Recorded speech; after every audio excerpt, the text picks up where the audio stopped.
nakikinig sa ating mga videos na hindi nakasubscribe. Ba't po ayaw nyo mag-subscribe?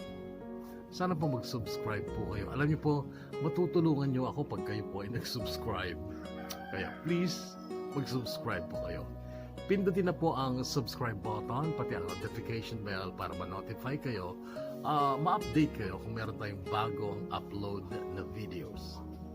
Ako ang inyong Kuya Bono at narito po muli ang ating programang DKB Dear Kuya Bono mula sa Bono's Love Tube, The Kahugot YouTube channel. At ngayon ay tampok natin ang kwento ng buhay at pag-ibig ng kahugot nating si Robel.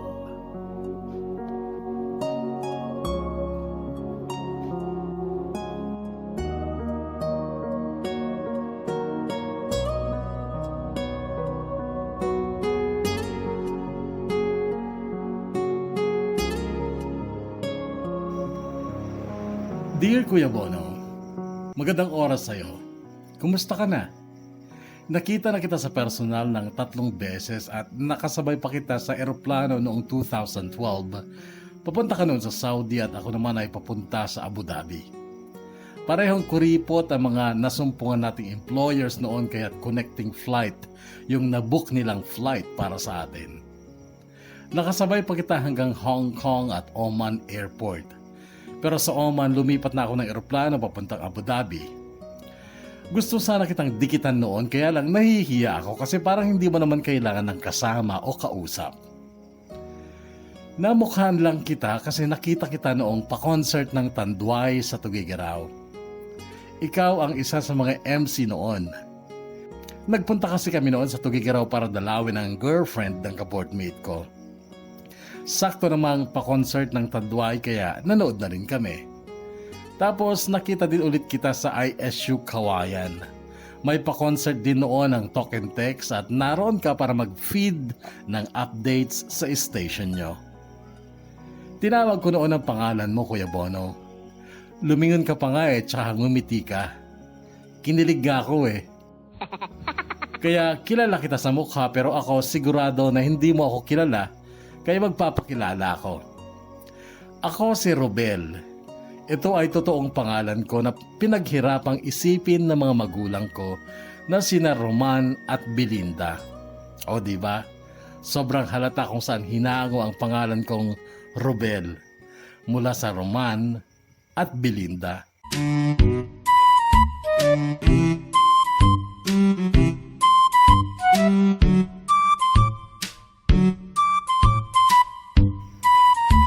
Iniisip mo siguro, Kuya Bono, na napakalakwat-syero ko pala. Kasi nakita kita sa Tugigaraw at Kawayan pero taga-Ilagan ako. Yung mga lakad na yun, Kuya Bono, puro sabit lang ako. Mahirap ako noon. Mahirap pa sa daga. Pinilit ko lang talaga makatapos ng pag-aaral, Kuya Bono, dahil may pangarap ako. Pero katakot-takot na hirap ang pinagdaanan ko, pero hindi ko pa rin natupad yung pangarap ko. Latak daw ako, Kuya Bono. Kasi matanda na si Mama nung ipigbuntis niya ako. Yung sinundan ko, 15 taon ang tanda niya sa akin. Nung nasa elementarya ako, may mga asawa na lahat ng kapatid ko at sa mga malalayong lugar sila nakapag-asawa. Lumaki akong kapiling sina ama at ina sa aming barong-barong na dati ay nakatayo sa lupaing nasasakupan ng mga lupain ni Ma'am Selina. Noong buhay pa ang asawa ni Ma'am Selina na si Sir Chody, medyo maalwan pa ang buhay namin ni na ama kasi mabait si Sir Chody kay ama. Maluwag pa sa pera. Tauhan ni Sir Chody si ama pero dahil sa katandaan na ni ama noon ay limitado na ang kanyang nagagawa. Ang nakatokang trabaho na lang noon kay ama ay ang maglinis sa paligid ng malaking bahay, mag-alaga sa organic garden ng mga gulay at mag-alaga ng mga manok at kambing ni Sir Chody.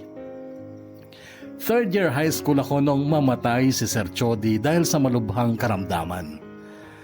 Makaraan ng 1 taon muling nag-asawa si Ma'am Selina. Si Sir David ang ipinalit ni Ma'am Selina kay Sir Chody. Unang kita ko pa lang noon kay Sir David ay nahulaan ko na hindi siya mabuting tao at dadanas ang aking ama ng kalupitan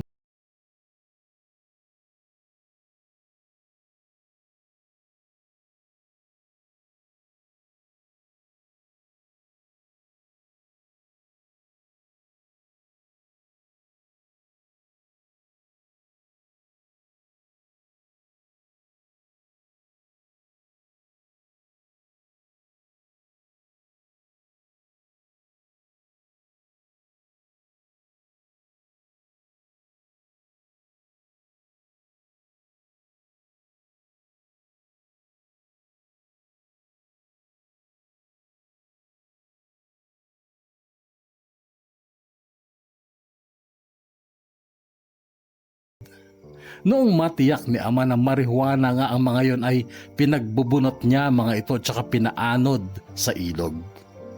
Nung malaman ito ni Sir David ay lubha ang galit niya kay ama. Naitulak niya si ama at dahil mahina na si ama noon ay tumumba siya. Binigyan lang kami noon ng 2 oras para lisanin ang tirahan namin.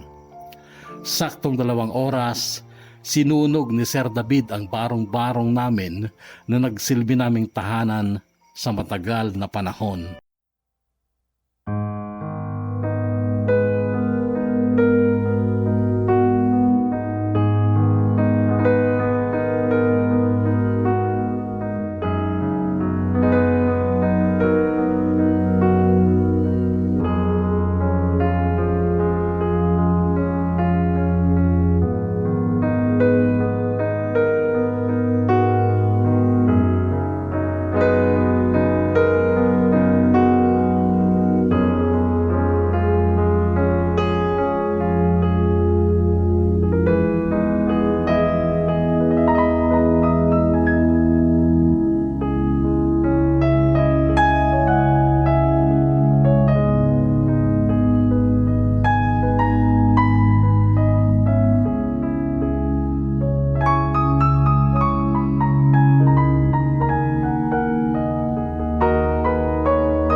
Hirap na hirap pa noon si ina sa pagpaparingas sa kalan na ginawa ni ama. 3 bato sa ayos na tatsulok. May ilang kaibigan si ama noon na nagbigay ng mga ginawang dingding at isang lumang papag. Hindi na kailangan ng bubong dahil nasa ilalim nga kami ng tulay.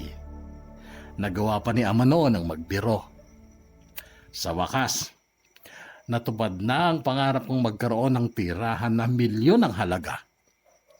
Napangiti na lang ako noon, Kuya Bono. Yung tulay ang tinutukoy ni ama na milyon ang halaga.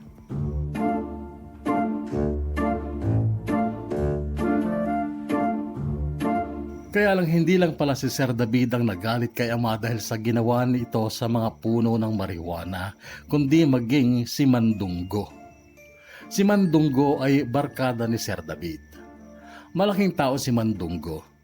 Balitado ang kasamaan niya sa barangay dahil madalas niyang bugbugin ang kanyang asawa at mga anak. Naglalaro kami ng basketball noong may batang sumigaw, "Robel, yung tatay mo binubugbog ni Mandunggo." Agad akong tumakbo kasabay ng batang nagsumbong sa akin. Walang minor-minor, yung bilis ng takbo ka na yon ay binangga ko ang katawan ko kay Mandunggo na noon ay nakatayo habang si ama ay nakasalampak sa lupa. Pagbangga ng katawan ko kay Mandunggo ay napaurong lang siya ng konti, pero ako ay tumilapon sa lupa sa harapan niya. Pinulot niya ako at saka sinakal, tapos binuhat niya ako taba ng leeg ko ng isang kamay lang niya. Hindi ako makahinga noon, Kuya Bono. Buti na lang at may mga tanod na dumating at inawat siya. Habol ko ang hininga ko noon at naawa akong sobra kay ama nung makita kong dumudugo ang bibig niya. Noon pa lang ako napaiyak, Kuya Bono. Sa galit ko kay Mandunggo ay nasigawan ko siya. Pero akay-akay na siya noon ng mga tanod. At ang sabi ko, "Putang ina mo, Mandunggo, may araw ka rin, putang ina ka. Tandaan mo yan. May araw ka rin, hayop ka."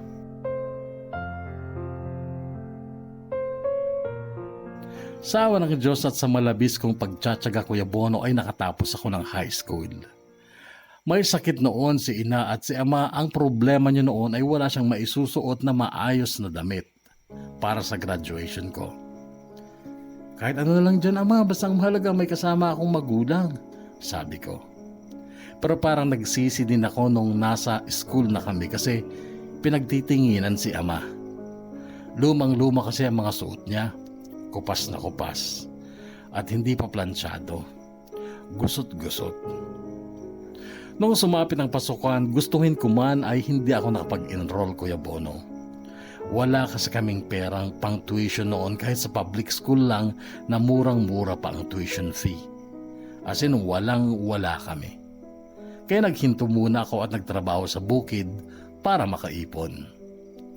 Kaya lang naging nakakainip ang buhay ko noon. At dahil dito ay nagkaroon tuloy ako ng panahon para sa pag-ibig. Si Benot ay matagal ko ng kursunada, Kuya Bono. Venus ang totoong pangalan niya pero mas kilala siya sa tawag na Benot sa aming barangay. Maganda siya at matalino. May honor siya noong magtapos kami ng high school. Noon ay nag-aaral din siya dyan sa ISU at kumukuha ng BE o Bachelor in Elementary Education.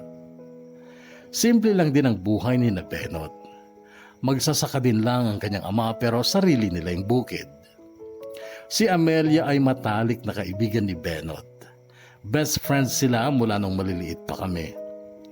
Mayaman sina Amelia at magandang-maganda siya. Abnormal na lang lalaking hindi magkakagusto kay Amelia. Kaya gusto ko siya pero ako po kasi, marunong akong lumagay sa tamang lugar. Mayaman si Amelia, mahirap ako. Alangan na alangan ako kaya kahit isipin lang na ligawan siya ay hindi ko ginawa. Isa pa, puro big time din na taga-bayan ang mga manliligaw niya. Makikita mo na lang na may kotse o mamahaling motor ang nakaparada sa harap ng bahay nila, manliligaw niya yon. Kaya kay Benot na mas angat lang ng konti sa akin ang buhay ang siya kong niligawan. Maganda naman ang unang gabing pagharap sa akin ni Benot noong formal akong manligaw sa kanya. Matatamis ang ngiti niya noon. Pero ang kanyang ina, sambako lang mukha. Halatang hindi niya ako gusto para sa anak niya.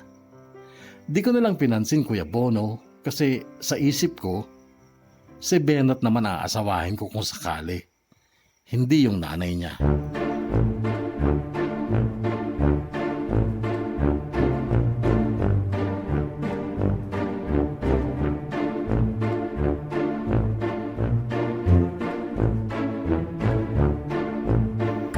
Noong 16th birthday ni Wilda, isang kaibigan ni Benot at Amelia ay nagpiknik kami sa ilog.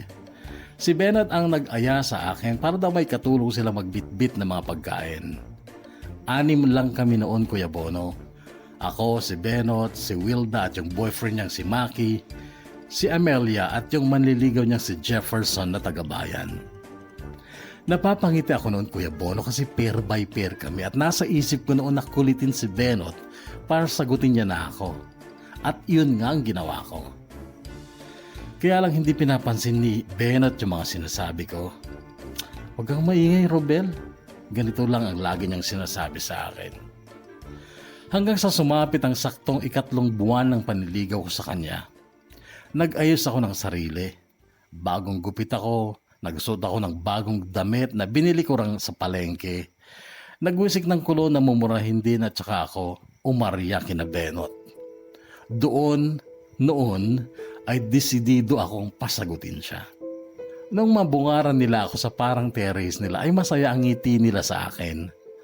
Andun noon si Amelia na siya pang unang nakapansin sa itsura ko. Kapogi mo yata ngayon, Robel, ah. Bungad na papuri ni Amelia. Ngumiti lang ako. Sa totoo lang, Kuya Bono, pogi naman talaga ako, kaya lang wala lang akong pamporma, kaya hindi ako pansinin. So nung gabing yun, nung una, kwentuhan lang kaming tatlo hanggang sa nung mag-alas 10 ng gabi, ay inihatid na namin si Amelia sa bahay nila. Dalawa na lang kami ni Benot pabalik at sinamantala ko yung pagkakataon na yun para pasagutin siya doon sa dinudulog kong pag-ibig, pero ang sabi niya, "Tatapatin kita, Robel." Oo, may nararamdaman na rin akong konti para sa'yo, kaya lang, ano mo pa pala ako sa kagaya mo? Mahirap na nga ako, papatol pa ako sa mahirap din. Sana maintindihan mo ako, Robel. Wala kang pag-asa sa akin. Ibaling mo na lang sa iba yung pagmamahal mo.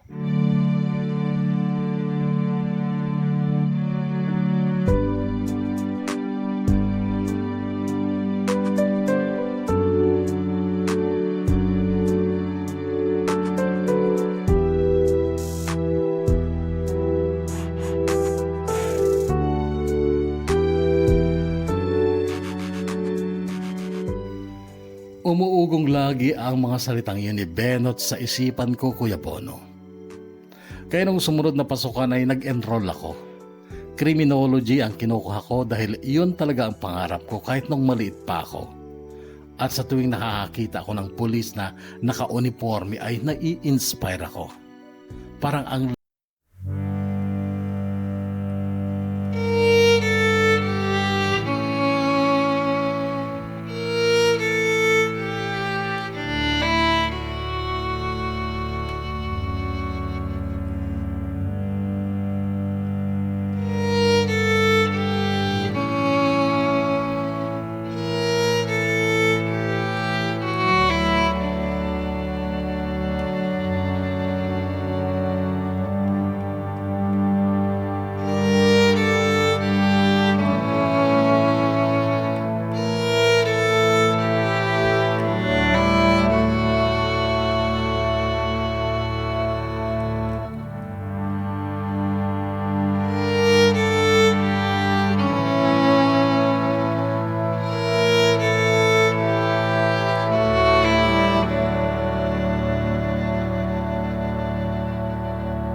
hindi ako sumuko, Kuya Bono.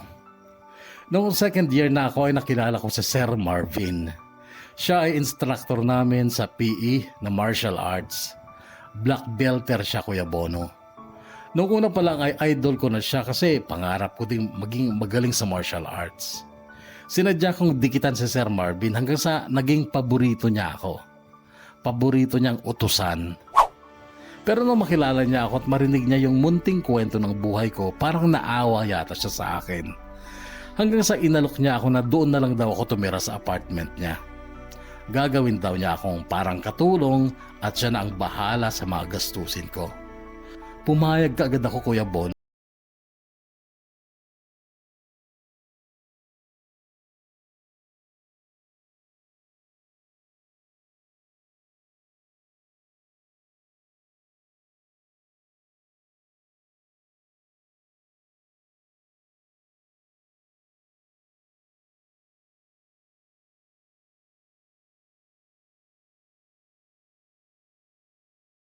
Pagtulong sa akin ni Sir Marvin ay makakatapas ako tiyak ng pag-aaral. Liban sa martial arts ay naging mahusay din ako sa pagmamaneho ng kotse dahil tinuruan ako ni Sir Marvin. Hanggang sa ako na rin ang gawin niyang driver matapos kaming makakuha ng driver's license ko. Kahit kasi nasa kotse ay nagbabasa ng libro sa Sir Marvin. Hindi nakapagtataka kung bakit napakatalino niya. Hangang-hanga ako sa kanya, Kuya Bono. Isa siyang idol sa pagkakaitan si Benot isang araw sa loob ng campus. Nakita ko kasi siyang mag-isa sa bench sa ilalim ng puno. Third year na siya noon at second year pa lang ako.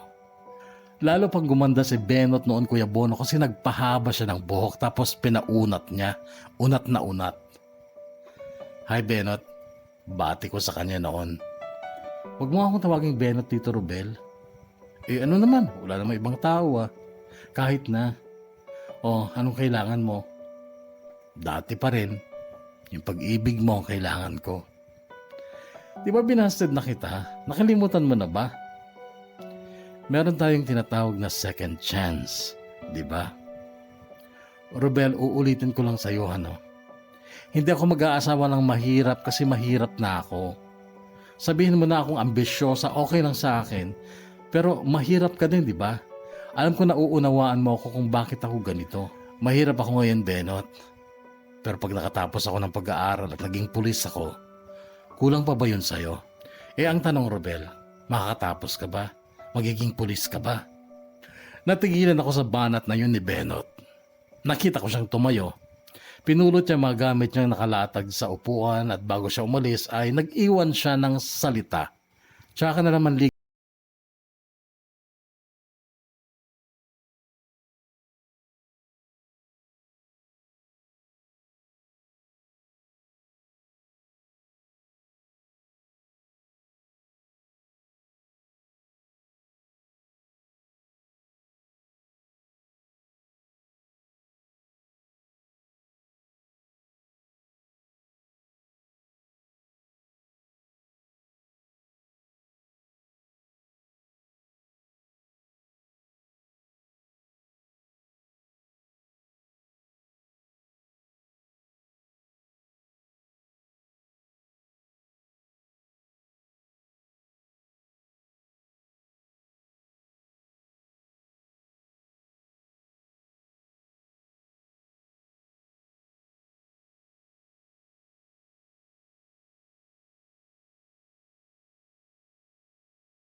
ang sakit nun, Kuya Bono.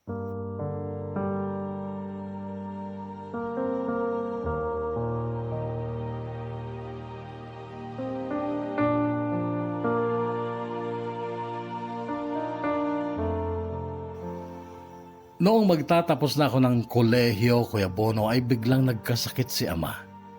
Sobra ang takot ko noon dahil hirap na hirap siyang huminga. Iyak ng iyak si ina noon at ang sabi niya sa akin, Robel anak, iiwan na yata tayo ng ama mo.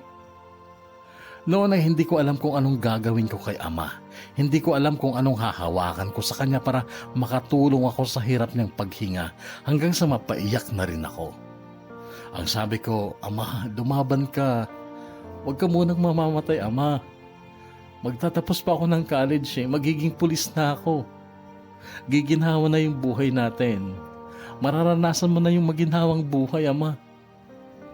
Umiiyak na sabi ko pero ang tugon ni Ama, Anak,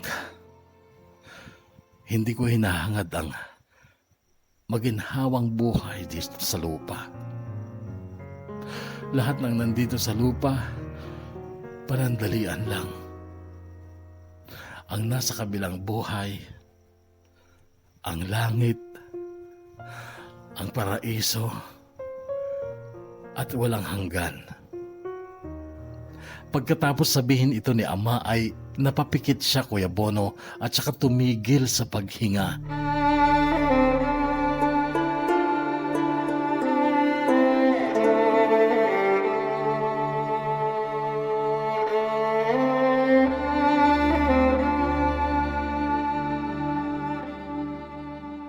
Bagay na bagay kay Ama ang puting long sleeve, kulay kaki na pantalon, at kulay brown na balat na sapatos.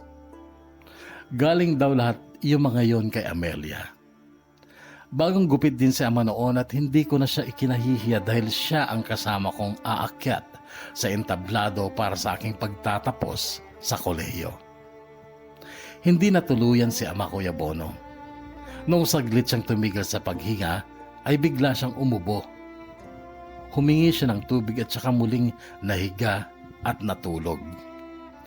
Binantayan ko siya noon ng 1 oras at wala akong ginawa noon kundi ang alamin kung humihinga pa siya.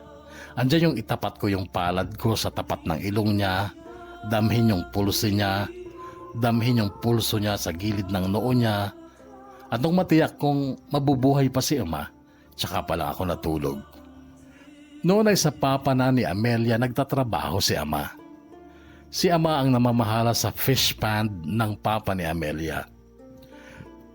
Sa bukid malapit sa fish pond ay nagtayo sila ng maliit naming bahay.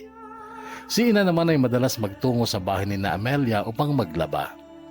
May washing machine naman kaya hindi gaanong mabigat ang trabahong yon para kay Ina. Panay ang kwento ni Ina tungkol kay Amelia.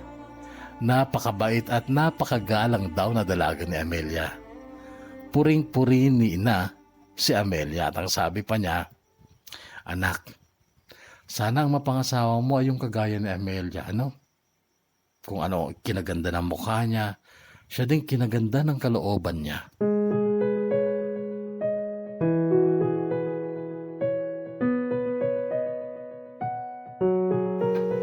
Ni hindi ko pinangarap na ligawan si Amelia, Kuya Bono.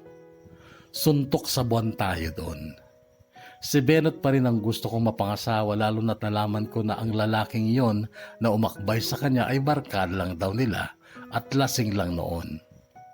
Kahit noong pumasa sa LET si Benot o Licensure Examination for Teachers, ay hindi pa rin siya nag-boyfriend. Iniisip ko noon na hinihintay lang ako na maging pulis ni Benot. Nag-review ako para sa board exam, Kuya Bono. Pinagbuti ko, all out. At nung sumapit ang board exam ay mataimtim akong nanalangin na sana pumasa ako. Hanggang sa makaraan ng ilang linggo ay lumabas ang resulta ng board exam. Bagsak ako. Hindi ako pumasa, Kuya Bono. Sa sobrang pagka-disappoint ko ay natagpuan ko ang sarili kong nakikipag-inuman sa mga kaibigan ko sa baryo. Tamado ako nung maubos na ang alak at wala na kaming pambili. Sinintir pa nga ng tenga ko ang sinabi ni Kadjo. Kung pumasa ka sana sa board exam at naging pulis, edi madami sana tayong pambili ng alak. Kaso bagsak ka naman. Tinitigan ko siya ng masama noon kasi nasaktan ako. Inakbayan ako ni William na siyang kasabay ko sa pag-uwi. Nang makasalubong namin ang isang lalaking ayaw na ayaw kong makita. Si Mandunggo. Agad nagdilim ang paningin ko kahit maliwanag naman noon sa kalsada at kumulo ang dugo ko. Tinulak ko si William para makawala ako sa pagkakakbay niya tsaka ko hinarang si Mandunggo. "Hoy, putang ina ka," sabi ko tsaka ko inupakan sa mukha. Muntikan siyang matumba pero sinalubong ko ulit ng suntok ang kabilang pisngi niya. Tsaka ko binagyan ng mabangis na uppercut. Matutumba na siya pero hinila ko ang damit niya tsaka ko sinuntok ng malakas sa tiyan. Napayuko siya. Nung nakayuko siya, tinuhod ko ang mukha niya. bulagta siya. Duguan ang nguso ng puta. May mga tao na noon na nanonood. Bago ko iniwan ang nakabulagtang si Mandunggo, ay iniwanan ko siya ng maikling mensahe. At ang sabi ko sa kanya, natatandaan mo yung sinabi ko sa iyo noon, Mandunggo, nung bugbugin mo yung tatay ko? Ang sabi ko sa iyo noon, may araw ka rin. At ito na yung araw na to. Kung kaya mo pang bumangon, hayop ka, bumangon ka. Tapusin na natin to. Pero kung gusto mo sa ibang araw, nakahanda lagi ako para sa iyo at titiyakin ko, mas malala pa ang aabutin mo.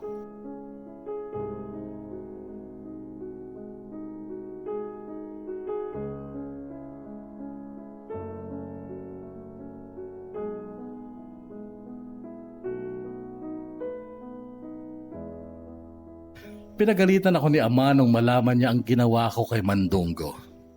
Ang sabi niya, napupuot daw ang Diyos sa mga taong mapaghigante. Masama lang talaga ang loob ko noon, Kuya Bono. Mabigat sa dibdib ko na ginawa ko lahat ng kaya ko pero bagsak pa rin ako sa Criminology Board exam. Hindi ko tuloy magawang humarap kay Benot na noon ay full-fledged teacher na. Ang ginawa ko ay nagtungo ako ng Santiago City at doon ay pumasok ako bilang security guard habang nag-iipon ng pang-take ulit ng board exam. Sa Santiago ay nakilala ko si Elsa. Isa siyang sales lady sa kalapit na cellphone shop. Noong una pa lang ay napansin kong may gusto din sa akin si Elsa base sa mga titig niya sa akin tuwing dadaan siya. Pinormahan ko nga siya ngunit unang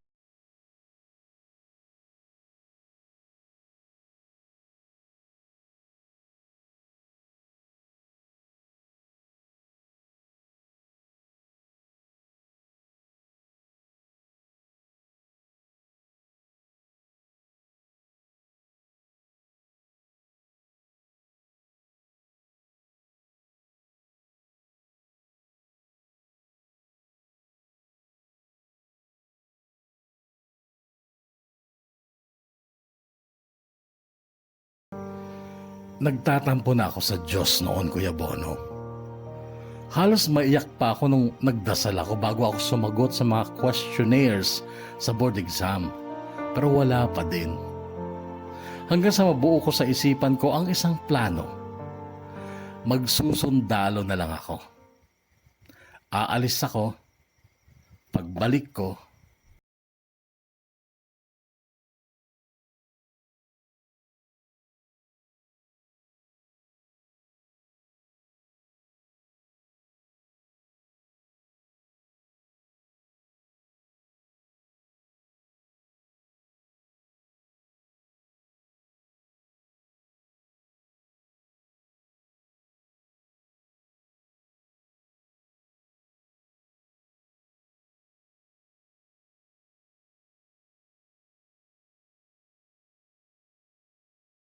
sabi ko sa kanya ang plano kong papasok sa army.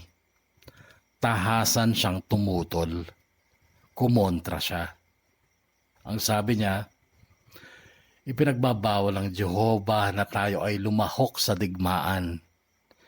Kinamumuhian niya ang digmaan, kaya tumututol ako, anak ko, sa plano mong maging sundalo.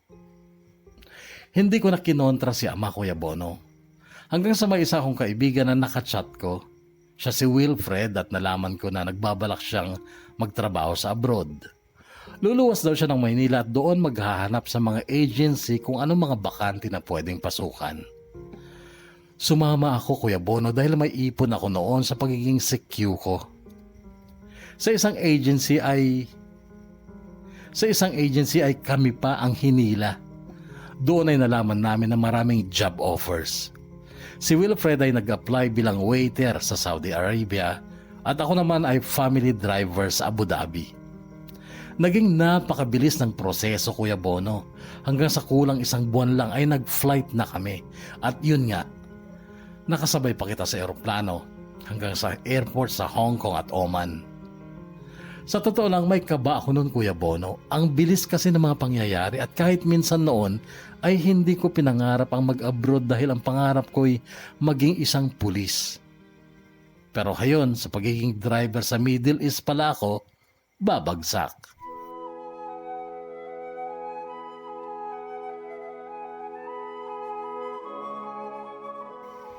Sheikh ang amo ko at ang pinagmamaneho ko araw-araw ay mga anak niyang batang lalaki papasok sa school at kung saan sila gustong pumunta. Mabait naman ang boss ko, Kuya Bono. Siya ay miyembro ng royal family at napakayaman niya. Napakaraming mamahaling sasakyan at ang kanyang bahay ay malapalasyo. 3 kaming driver na lalaki. Indiano yung 2 kong kasama. May sarili kaming quarters, kanya-kanya kami ng kwarto. Mayroon ding isang Filipina na driver, si Noemi. Siya naman ang driver ng asawa ng boss namin. Na-enjoy ko naman yung trabaho ko sa Abu Dhabi, Kuya Bono, lalo na't mababait naman ang mga amo ko at pati ang mga anak nila, lalo na si Hamad na panganay na lalaki. Ka-vibes ko siya. Aalis kami ng bahay ni Hamad, ako muna ang magdadrive. Pero pag medyo nasa malayo na kami, kukunin niya na sa akin yung manibela at siya na ang magmamaneho. Hinahayaan ko lang kahit bawal sana. May isang pagkakataon na nasa isang lugar kami nang biglang may mga kabataang lalaki na biglang susugod kay Hamad nang parang balak na saktan siya. E di humarang ako. Kaya ako yung pinagbalingan nila. Pero syempre, hindi sila umubra. Tumba silang 3. Tapos bigla akong hinila ni Hamad. Baka daw may dumating na pulis kaya kailangan na naming umalis. Napabilid sa akin si Hamad noon, Kuya Bono. Boss na nga ang tawag niya sa akin noong araw na yon. At noong sumunod na taon, magka-college na si Hamad dito sa England, UK siya mag-aaral. Hiniling niya sa magulang niya na ako ang makakasama niya kasi talagang kukuha sila na makakasama ni Hamad habang nag-aaral siya dito. Parang katulong, assistant, driver at kung ano-ano pa. Pumayag ang magulang ni Hamad na ako na lang ang sasama sa kanya dito sa UK. Kaya naman nandito ako ngayon, Kuya Bono, sa city of Birmingham, England, UK.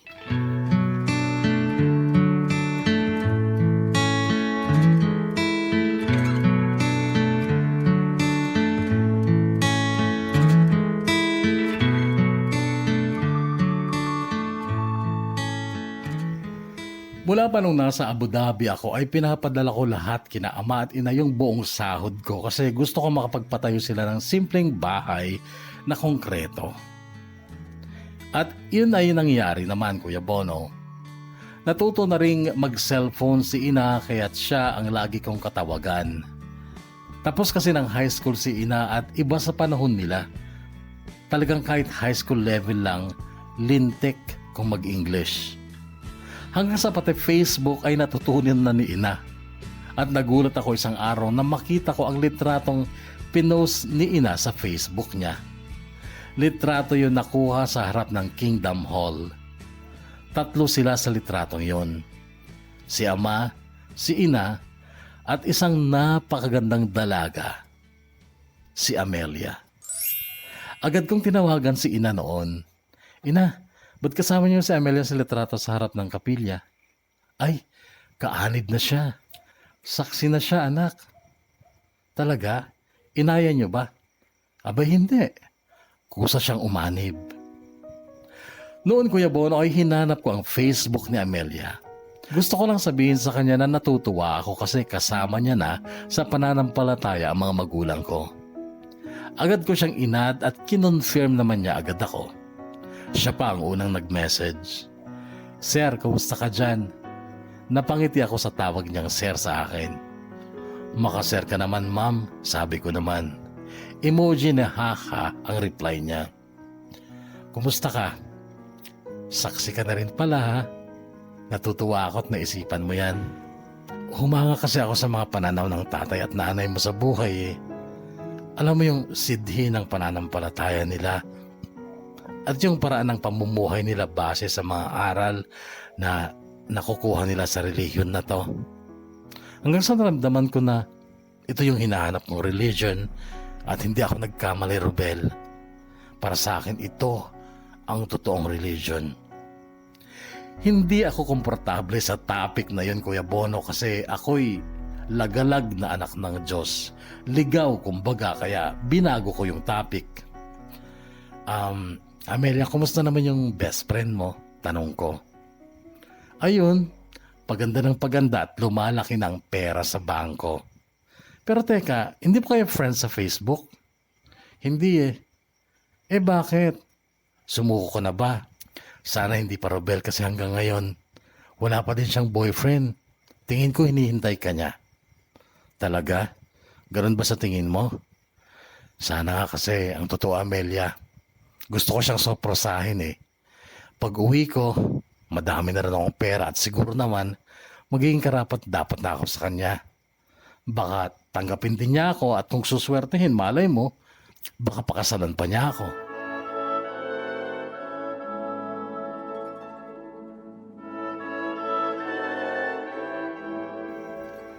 Mula noon, Kuya Bono, kapag free time ko ay wala akong ginawa kundi ang abangan na mag-open si Amelia sa Facebook. Umaasa na yung puso ko noon, Kuya Bono. Liligawan ko na talaga siya. Nung araw na yun, naisipan ko ding silipin ang Facebook ni Benot. May ilang post siya na nabasa ko. Natigilan ako sa isang post niya na ang sabi, "Tunay nga ba na nakakapaghintay ang pag-ibig? Tama, naaral muna, karir muna, pero ngayong successful na, asan na si pag-ibig? Asan ka na, Mr. Right?"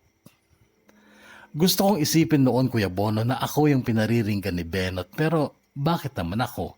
Hindi nga kami friends sa Facebook. Gusto ko pa rin si Benot, Kuya Bono, pero gusto ko din si Amelia. Kung totoong gusto niya ako. Hanggang sa sobrang tuwa ko nung makita kong online si Amelia, minessage ko kagad siya. "Hi po," bati ko. "Hello po," reply niya. Yung huling tanong ko sa'yo sa chat, di mo pa nasasagot. Di mo ba kayang sagutin yon? Tanong ko na ang tinutukoy ko ay yung tanong ko kung dati pa ay may gusto na siya sa akin. Ganito ang reply niya. Kung aamin ako, Robel, na gusto kita noon pa, anong gagawin mo? Liligawan mo ako?" "Oo," mabilis kong sagot. "Mali yun, Robel. Noon pa si Benot na ang gusto mo. Tapos ngayong nalaman mo na noon pa kita gusto tsaka mo ako liligawan. Pangit yun, lalo na't hinihintay ka ni Benot." Gusto ko bang tanungin siya kung totoo na hinihintay nga ako ni Benot pero hindi ko na ginawa. Nagpaalam ako sa kanya kasi susunduin ko na si Hamad sa eskwela.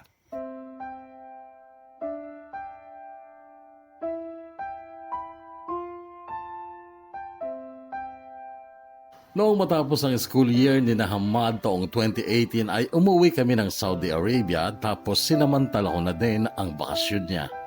Umuwi naman ako dyan sa Pilipinas. Walang nakakaalam na uuwi ako maging sina ama at ina. Biglaan kasi. Nagulat na lang sina ina nung bumungad ako sa bago naming bahay na simple lang pero konkreto at may pintura pa. Kahigpit ng yakap sa akin ni ama at noon na ang tanong niya, "Umuwi ka ba anak para bigyan na ako ng apo?" Tawa ang isinagot ko sa tanang na yon ni ama. "Kung mag-aasawa ka anak, huwag ka nang lumayo pa. Kay Amelia ka na. Bukod sa kasampalataya natin siya, napakabait pa." Ganito ang sinabi ni ama. Ina, ikaw ba? Boto ka rin ba kay Amelia?" Birong tanong ko kay ina. "Abay oo naman. Pero ikaw naman ang magdedesisyon dyan. Kung gusto mo naman dun sa teacher, hindi rin masama dahil may makakatuwang ka sa paghahanap buhay." Sagot ni ina na si Benot ang tinutukoy niya. Kinagabihan ay nagtungo ako kina Benot. Marami akong dalang pasalubong. Yung dating mukha ng nanay niya na sambakol ay hindi ko na nakita dahil hanggang tenga ang ngiti niya. Hindi rin mapalis-palis ang ngiti ni Benot noon. Halatang namangha sa laki ng pinagbago ko physically. Hanggang sa magkasarilinan kami ni Benot, Kuya Bono. At ang unang narinig ko sa kanya ay, sana, kumuha ka ulit ng board exam, Robel. Sayang din yung professional license sabi niya. Kahit kasi mayaman ka na kung wala ka ng PRC ID, parang kulang din. Sige, susubukan ko ulit. Sagot ko na lang pero sa isip ko, hindi pa rin kontento sa akin si Benot. May hinahanap pa rin siya na wala sa akin.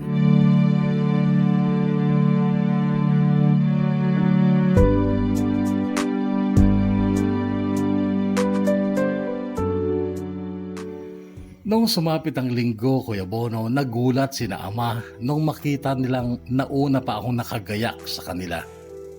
Ay, may lakad ka pala, kaaga naman, puna ni Ama. Meron nga po, sasama po ako sa inyo sa kapilya. Natigilan si Ama. Napatitig saglit sa akin pagkatapos ay niyakap ako at ang sabi niya, salamat anak ko, salamat. Ngayon ako tunay na nagpapasalamat. Pinatayuan mo kami ng bahay, pinadalhan ng pera para sa pagkain, pero hindi ko nagawang magpasalamat. Pero ngayon nagbabalik loob ka na sa ating Diyos, lubos-lubos akong nagpapasalamat.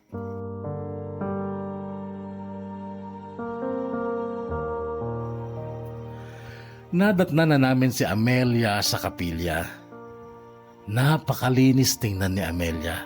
Napakaganda at ang kanyang ngiti ay tila ngiti ng isang anghel. Muli, Kuya Bono, ay nakadama ako ng pagkailang kay Amelia. Alam ko, dama ko sa sarili ko na hindi talaga ako bagay sa kanya. Nung matapos ang service ay sabay-sabay kaming umuwi. Naglakad lang kami. Mainit noon at may dalang payong si Amelia. Kinuha ko yon at ako nagpayong sa kanya, magkasukob kami sa payong. Sina Ama at Ina ay magkasukob din sa payong pero si Ina ang may hawak ng payong. Hanggang sa marinig kong nagsalita si Amelia. Ang sabi niya, ang sarap sa pakiramdam kapag pinagmamasdan ko ang mga magulang mo, Robel. Matatanda na sila pero hindi nawala yung pagmamahal nila sa isa't isa. Tingnan mo, ang sweet nila. Magkasukob sa payong. Amelia, gusto mo ba akong makasama sa iyong pagtanda? Seryosong tanong ko. Saglit siyang sumulyap sa akin tapos lumakad siya ng mabilis kaya't naiwan ako pero hinabol ko siya at nung maabutan ko siya ay hinawakan ko ang kamay niya at pinilit ko siyang humarap sa akin. Mahal kita, Amelia. Buong puso kong winika. Hindi, Robel. Si Benot ang mahal mo dahil siyang niligawan mo noon pa. Amelia, mahirap lang ako noon at ang isang kagaya mo ay langit para sa akin samantalang ako ay lupa. Si Benot ang ke-level ko noon, kaya siyang niligawan ko. Bakit? Kung liligawan ba kita noon, sasagutin mo ba ako? Oo, mabilis niyang sagot. Napatitig ako sa kanya. Oo, Robel, dahil noon pa kita mahal. Nakita ko ang pag-agos ng mga luha niya. Noon ay niyakap ko siya pero tinutulak niya ako palayo. Pero lalo ko pang hinihigpitan yung yakap ko sa kanya. Bitawan mo ako, Robel. Nakakahiya ang daming tao. Puro saksi pa ang mga yan. Bitawan mo nga ako. Sabi niya. Paglingon ko nga ay nakita ko ang mga tao na sa amin nakatingin. Kaya ang sabi ko sa kanila sa malakas na tinig, papakasalan ko to. Imbitado kayong lahat. Huwag kayong mawawala sa kasal namin, ha? Noon nakita kong ngumiti sila. Yung isa nagsalita. Masyadong mahigpit yung yakap mo. Di na makahinga si Miss Amelia. Sinagot ko siya. Baka po makawala pa Mahirap na.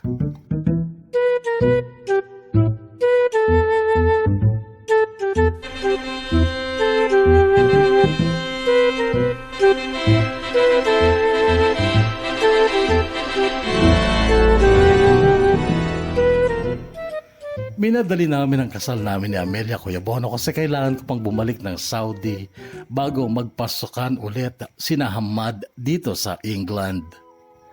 Nairaos naman namin ang simpleng kasalan lang. Pero bago ang kasal ay kinausap ni Amelia si Benot. Hindi maganda ang pagtanggap ni Benot sa nangyaring kami pala ni Amelia ang magkakatuluyan. In short, nagalit si Benot kay Amelia. Kinailangan pang pumili ni Amelia sa pagitan namin ni Benot, kaibigan o kasintahan. Buti na lang ako pinili niya. Wala namang masama, di ba Kuya Bono, sa ginawa ni Amelia? Nababother lang kasi si Amelia sa galit ni Benot kasi childhood best friend niya yon. Hanggang ngayon ay hindi pa rin siya kinakausap ni Benot. Kahit nung ikasal daw si Benot ay hindi siya inimbita. Nagpadala daw ng regalo si Amelia kay Benot pero pinasoli ni Benot ang regalo. Kaya sabi ko kay Amelia, hayaan mo na mahal. Masyado siyang nagpapakataas. Hayaan mo na yung Diyos natin ang magpababa sa kanya. Uniform personnel din ang napangasawa ni Benot, Kuya Bono. Gwapo. Nakita ko ang picture ng asawa ni Benot sa Facebook. Bagay na bagay sa kanya ang kanyang uniforme ng security guard. Sa bagay ako din nung CQ pa ako, gumwapo din ako at bagay din sa akin yung uniform namin. April 8, 2019, Kuya Bono, ay isinilang ni Amelia ang aming panganay. Lalaki ang panganay namin ni Amelia. At sobra din kaming nahirapan sa pag-iisip ng ipapangalan namin sa kanya. Hanggang sa wakas ay naisip ko na din ang ipapangalan sa kanya at ito ay Roam, mula sa Robel at Amelia. Konting ipon pa ako, Kuya Bono, bago ako umuwi dyan for good. Ayaw ni Amelia dito eh. Ayaw niyang iwanan ng mga magulang ko dyan. Mahal na mahal niya ang ama't ina ko, Kuya Bono. Hanggang dito na lang, Kuya Bono, at sana'y mabasa mo rin ang kwentong ito ng buhay at pag-ibig ko. Lubos na gumagalang at nagpapasalamat, Robel ng Birmingham City, England, UK.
Buhay at pag-ibig ng kahugot nating si Robel dito sa ating programang DKB, Dear Kuya Bono.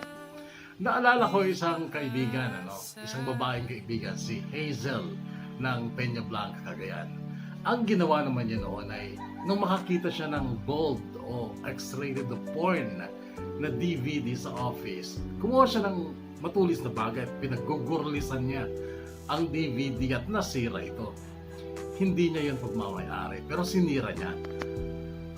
At ngayon ko naiintindihan kung bakit niya yun ginawa, sapagkat si Hazel ay isa ding miyembro ng Saksi ni Jehovah. Yung pangarap mong maging pulis, hindi pa naman huli ang lahat. Di ba? Pwede kang kumuha ulit ng board exam kung gusto mo. Pero kung ayaw mo naman na, okay lang. Kasi ano ba bang hahanapin mo? Ha? Maliit ba ba para sa iyo yung magiging martial arts instructor sa UK? Maswerte ka. Napakaswerte mo. Napakaswerte mo sa pagkakaroon ng una, isang ama na kagaya ni Mang Roman. Pangalawa, ang pagkakaroon ng kaibigan na kagaya ni Sir Marvin. Pangatlo, pagkakaroon ng asawa na kagaya ni Amelia. Ano bang hahanapin mo? Napakapalad mo at congratulations dyan. Maraming salamat sa iyo for sharing your story